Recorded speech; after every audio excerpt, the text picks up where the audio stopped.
Assalamualaikum warahmatullahi wabarakatuh. Halo Pak Oi, selamat siang menjelang sore atau selamat sore ya. Selamat sore, sudah jam 3. Kembali lagi dengan saya Sela Suratinoyo di podcast Universitas Gorontalo.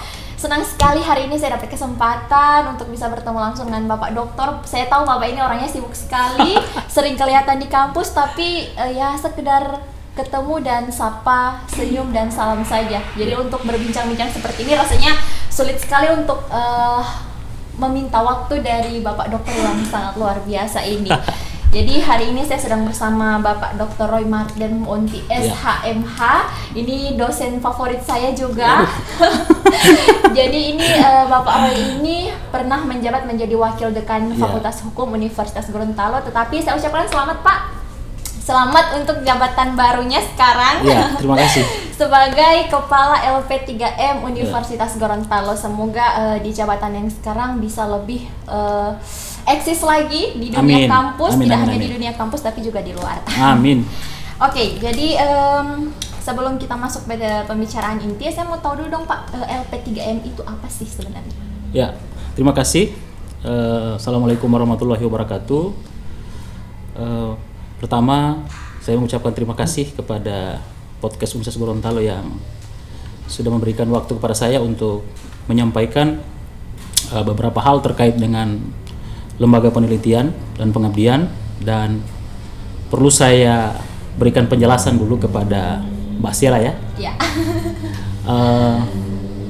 LP3M itu atau kepanjangan dari Lembaga Penelitian Pengembangan dan Pengabdian itu adalah lembaga yang membidangi, yang pertama adalah penelitian atau yang terkenal dengan riset.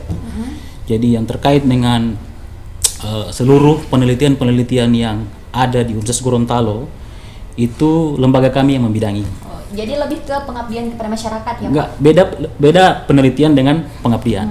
Kalau untuk pengabdian kepada masyarakat itu lebih mengurus sesuatu yang berhubungan dengan masyarakat langsung. Jadi bagaimana interaksi perguruan tinggi dengan masyarakat, lembaga kita juga yang mengatur. Sehingganya kita di perguruan tinggi itu kan ada namanya Tridharma Perguruan Tinggi, terkait dengan pendidikan, terkait dengan penelitian dan pengabdian kepada masyarakat. Sehingganya peran lembaga ini memang benar-benar sangat krusial guna mengembangkan UG ke depan.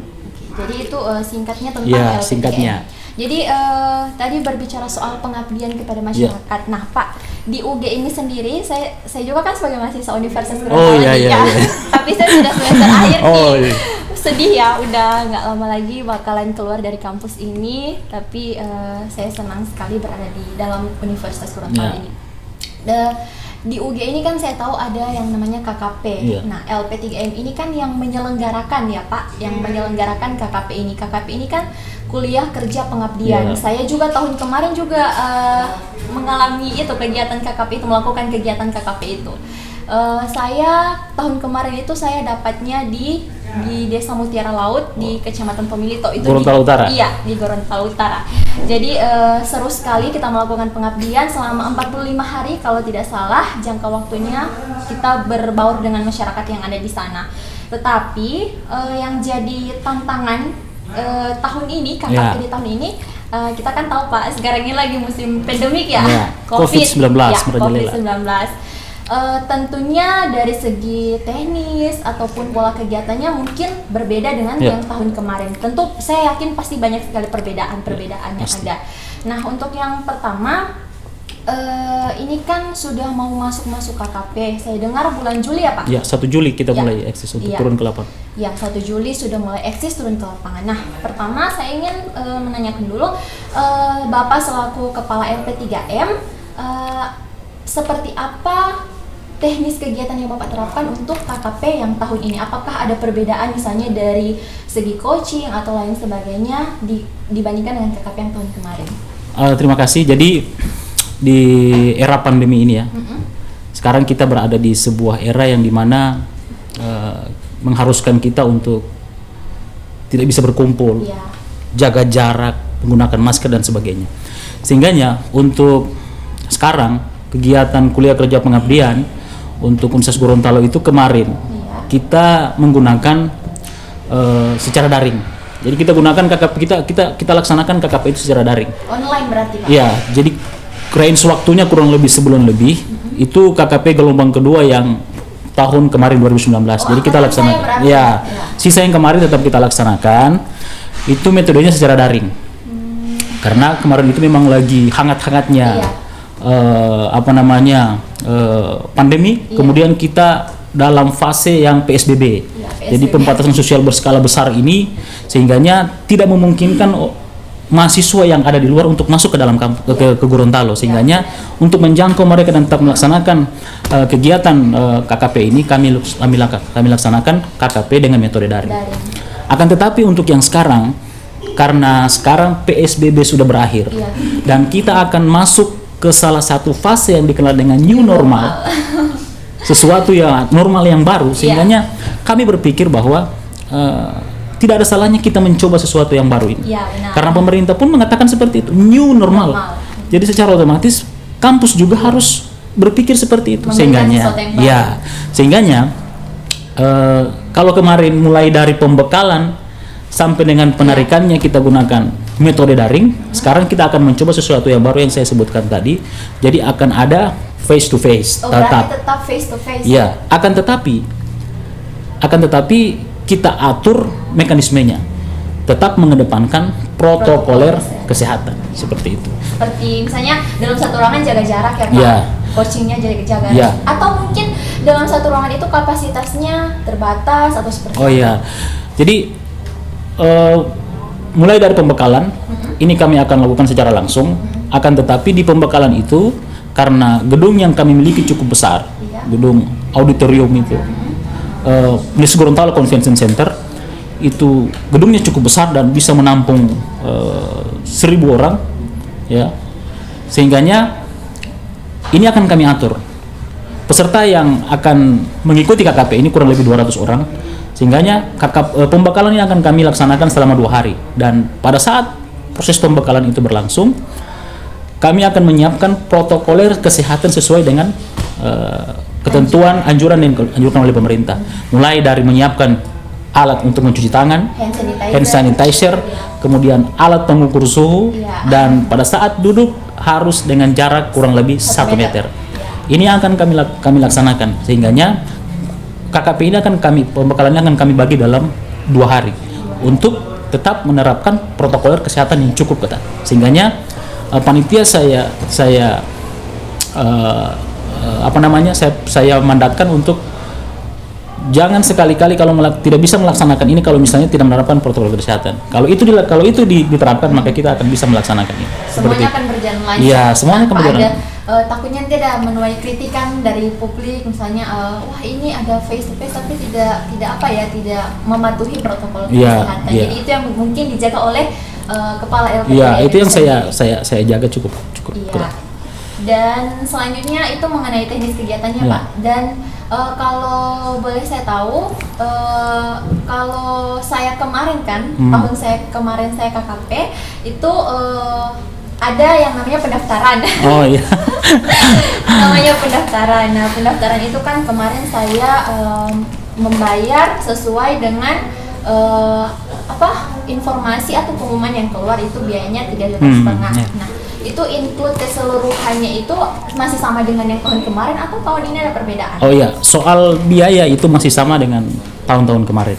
Pembayarannya sama dan tidak berubah. Itu ada tetap 3,5 juta. Karena mungkin banyak teman-teman di luar sana, sobat-sobat UG juga mungkin belum ada yang tahu kan. Jadi perlu diinformasikan juga Pak. Dan apakah tahun ini juga ada, kalau pengalaman saya KKP tahun kemarin kan ada yang Satgas sama yang KKP di luar. Apakah tahun ini juga sama atau ada perbedaan juga? Ini mungkin yang akan sedikit perbedaan karena di masa pandemi ini orang kan agak alergi dia kalau misalnya ketemu orang, agak takut-takut, sehingganya kami berpikir bahwa untuk mencegah penularan, maka KKP untuk tahun ini kami fokuskan ada di dalam kampus. Semuanya berarti? Semuanya. Mau kelas ekstensi ataupun reguler? Itu akan kami fokuskan di dalam kampus. Akan tetapi ketika mereka ada di dalam kampus bukan berarti mereka hanya duduk diam, datang dan pergi begitu saja. Ada kegiatan-kegiatan yang mereka harus lakukan. Tetap akan kami buat program kegiatan. Misalnya contoh, tetap kami akan mengadakan satu kegiatan dikenal dengan bakti sosial. Nah, bakti sosial ini kan erat kaitannya dengan pengabdian kepada masyarakat. Iya benar, apalagi sekarang ini kan ada musim banjir kan. Ya, oh itu pasti. Siapa tahu kan KKP tahun ini bisa menyumbangkan banyaknya donasi maupun dalam bentuk sembako, pakaian ataupun uang tunai kepada saudara-saudara kita mungkin yang terkena musibah. Jadi teknis kegiatan yang kemarin sudah rancang dengan teman-teman kemarin itu, pada saat kegiatan Baksos itu kami akan turun ke lapangan. Yang pertama karena kemarin kan belum ada banjir, jadi pembicaraan kami itu berbicara tentang banjir, tapi bicara tentang COVID-19 ini. Jadi pada saat kami akan turun ke lapangan, kami akan membawa program misalnya membantu masyarakat yang terdampak, memberikan sembako. Karena masih ada juga beberapa masyarakat, kalangan masyarakat yang tidak sempat menerima bantuan dari pemerintah, sehingganya peran dari Universitas Gorontalo khususnya dalam pengabdian kepada masyarakat ini akan benar-benar mereka rasakan. Selain itu juga kami juga akan membagikan masker secara gratis. Oh iya, itu yang paling penting karena sekarang di era new normal ini kan semua serba baru. Apa yang paling utama? Masker. Bahkan di jalan saja kalau saya lihat orang yang berkendara kayaknya sekarang masker lebih penting dari helm. Betul itu. Makanya ini yang ada di gambaran kami. Teknisnya sebenarnya ada di panitia. Panitia sudah terbentuk dan sekarang sementara kerja dan sekarang sementara fase pendaftaran. Kami masih sementara proses pendaftaran karena pendaftaran kemarin sebenarnya ditutup sampai tanggal 15. Akan tetapi karena di era pandemik ini yayasan dan rektorat itu berpikir untuk mahasiswa itu tetap bisa diikutkan. Jadi lahirlah kebijakan yang dimana perpanjangan range waktu pendaftaran. Jadi yang kemarin sampai tanggal 15 sudah ditutup, kemudian setelah itu kami evaluasi, ternyata kami melihat ada aspirasi dari mahasiswa, ternyata masih banyak yang ingin mengikuti cuman karena keterbatasan waktu. Kemudian uang baru mereka dapat, sehingganya baru mereka mendaftar pada minggu-minggu ini, sehingganya kami memperpanjang itu sampai dengan tanggal 20 Juni. Harus dong itu Pak. Iya, harus karena bersama UG masa depan kan pasti cocok kan. Itu. Iya. Terus untuk manfaat yang bisa didapat kalau misalkan saya tahun kemarin kan otomatis itu berbaur langsung dengan masyarakat kan di luar dari kampus. Nah tentunya manfaat yang kita dapat tentunya itu di lapangan secara langsung. Misalnya kita belajar menjadi orang yang hidup dalam desa yang sangat terpencil, misalnya harus bertahan hidup, yang kami itu yang biasa hidup di kota akhirnya harus di desa. New normal itu namanya. bisa jadi Pak. Nah kalau yang untuk KKP tahun ini kira-kira input dan output yang didapatkan